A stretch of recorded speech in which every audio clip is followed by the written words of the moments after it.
It was getting close, and as Lulu's breath became raspy, I held her already yellowed hand.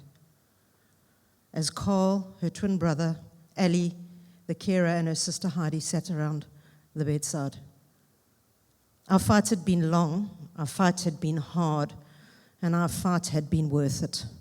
Carl had arrived from Australia a few days earlier to see Lulu, only to find her in hospital in the maternity ward.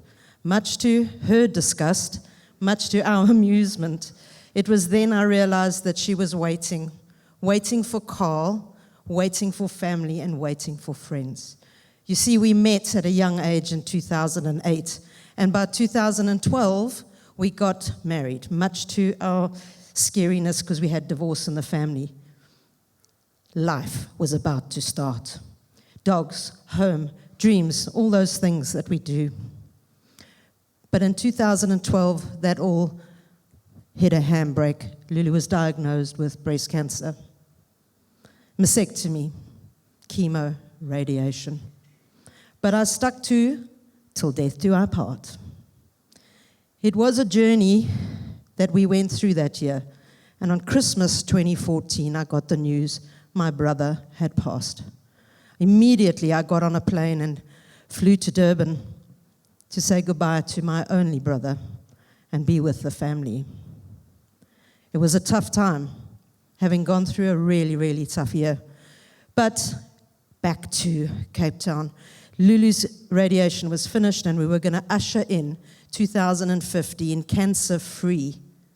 But that was not meant to be. You see, by the September of that year, Lulu told me she was leaving. She was going back to her ex.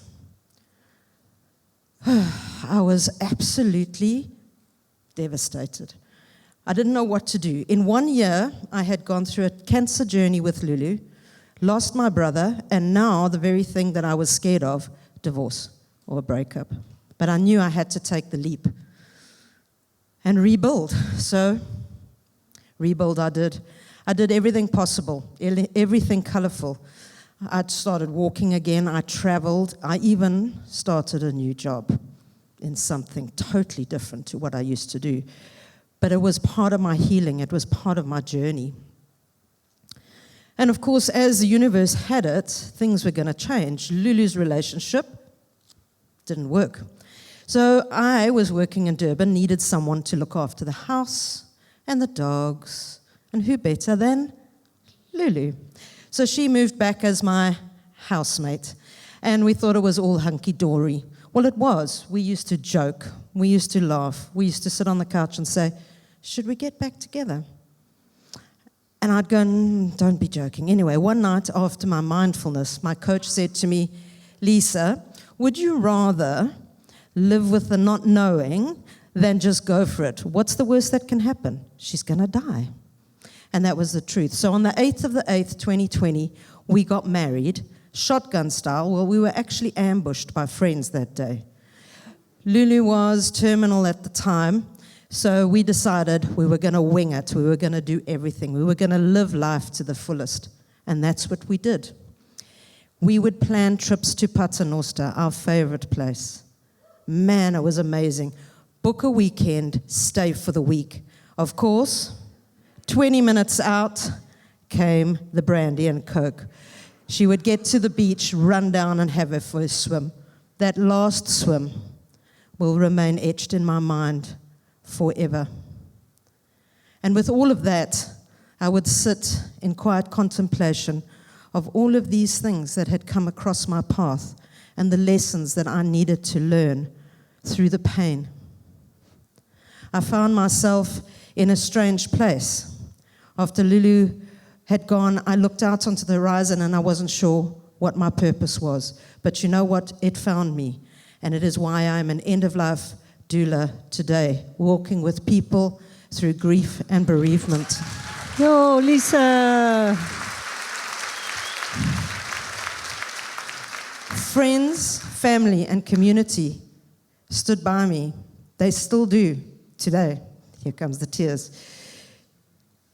They lifted me up when I couldn't walk. They dried my eyes, and they're still doing it because it's become a passion. I had to learn. You see, life is hard. It's fragile and it's delicate.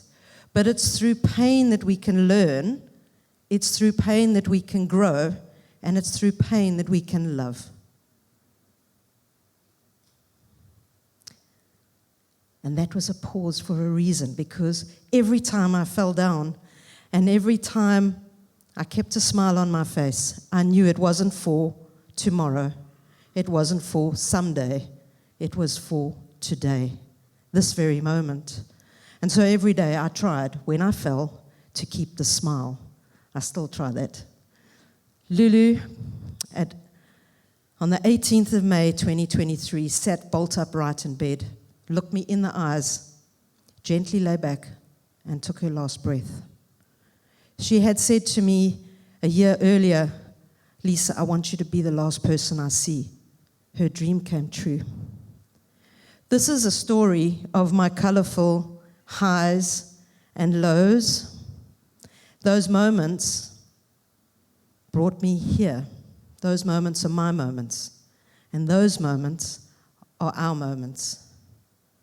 I'm encouraging you tonight to find those moments, to hold those moments.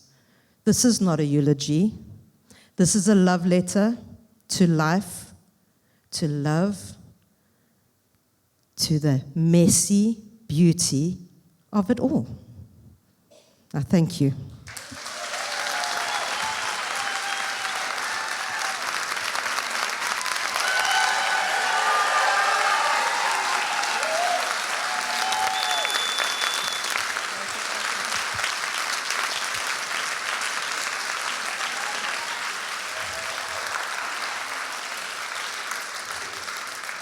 I do want to say that it's not easy speaking about death. But when you do it with honesty, when you do it with love, when you do it with a bit of humor, it reminds us that actually it is all about life itself. And I say bravo, well done. Thank you.